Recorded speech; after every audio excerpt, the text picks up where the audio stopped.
Hello மக்களே! இந்த டேஸ்டியான மட்டன் தம் பிரியாணி எப்படி செய்கிறதுன்னு பார்க்கலாமா? வாங்க வீடியோக்குள்ளே போகலாம். ஒரு குக்கரை வச்சுக்கலாம். எண்ணெய் ஊற்றிக்கலாம். எண்ணெய் சூடானதுக்கப்புறம் மசாலா ஐட்டம்ஸை சேர்த்துக்கலாம். 4 பட்டை, 4 கிராம்பு, 2 ஏலக்காய், கொஞ்சோண்டு சோம்பு.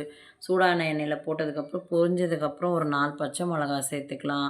பச்சை மிளகா பொரிஞ்சதுக்கப்புறம் நீல வாக்கில் கட் பண்ணி வச்சுருக்க வெங்காயத்தை சேர்த்துக்கலாம்.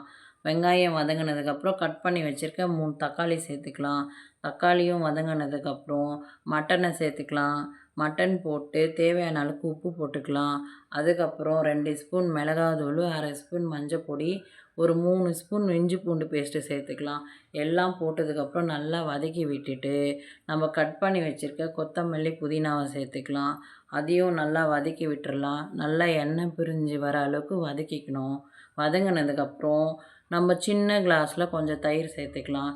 தயிர் சேர்த்துட்டு நல்லா வதக்கி விடணுங்க. நம்ம எவ்வளோ வதக்குறோமோ அந்த அளவுக்கு பிரியாணி டேஸ்ட்டாக இருக்கும். நல்லா வதங்கினதுக்கப்புறம் ஒரு 2 கிளாஸ் தண்ணி சேர்த்து ஒரு 5 விசில் போல் விசில் விட்டுறலாம். விசில் வந்ததுக்கப்புறம் விசில் வந்துடுச்சு. 5 விசில் விட்டுருந்தோம். எப்படி இருக்குன்னு ஓப்பன் பண்ணி பார்க்கலாம். நல்லா ஓப்பன் பண்ணியாச்சு.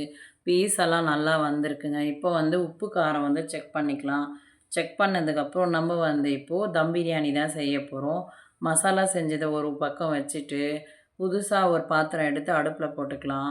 அதில் 2 பட்டை, 4 கிராம்பு, ஒரே ஒரு ஏலக்காய், தேவையான அளவுக்கு உப்பு, கலர் வரத்துக்காக கொஞ்சம் மஞ்சள் போட்டு கொத்தமல்லி, புதினா கொஞ்சம் சேர்த்துக்கலாம். அந்த தண்ணியில் அது தண்ணி கொதிச்சதுக்கப்புறம் நம்ம அரிசி சேர்த்துக்கலாம்.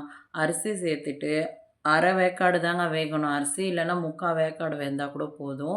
வெந்ததுக்கப்புறம் நம்ம மசாலா ரெடி பண்ணி வச்சல அதில் நம்ம வெந்த அரிசியை சேர்த்துக்கலாம்.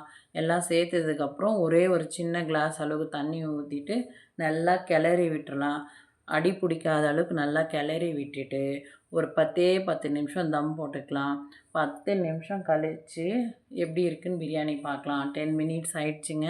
இப்போ ஓப்பன் பண்ணி பார்க்கலாம். ஓப்பன் பண்ணி பார்த்தா பாருங்கள், பிரியாணி நல்லா கலர்ஃபுல்லாக சூப்பராக இருக்குது. ஒன்றோடு ஒன்று ஒட்டலை. பிரியாணி பீஸும் நல்லா வெந்திருக்கு. சுவையான பிரியாணி ரெடி ஆகிடுச்சுங்க. நான் செஞ்ச மாதிரியே நீங்களும் செஞ்சு பாருங்கள். எல்லா சண்டேக்கும் இந்த மாதிரி செஞ்சு கொடுத்தீங்கன்னா வீட்டில் இருக்கிற குட்டி பசங்க நல்லா விரும்பி சாப்பிடுவாங்க. தேங்க்ஸ் ஃபார் வாட்சிங். ஃபஸ்ட் டைம் என் சேனல் பார்த்துட்டு இருந்தால் சப்ஸ்கிரைப் பண்ணுங்கள், கமெண்ட் பண்ணுங்கள், ஷேர் பண்ணுங்கள் உங்கள் ஃபேமிலி அண்ட் ஃப்ரெண்ட்ஸ் எல்லாருக்கும். நான் செஞ்ச மாதிரி நீங்களும் ட்ரை பண்ணிவிட்டு மறக்காமல் கமெண்ட் பண்ணுங்கள். எங்கள் வீட்டில் இன்றைக்கி சண்டே என்னென்னா மட்டன் பிரியாணி, முட்டை, சிக்கன் ஃப்ரை, மீன் குழம்பு. இது தாங்க இன்றைக்கி எங்கள் வீட்டில் சண்டே மெனு. நான் சாப்பிட போகிறேன். நீங்களும் வாங்க சாப்பிட்லாம்.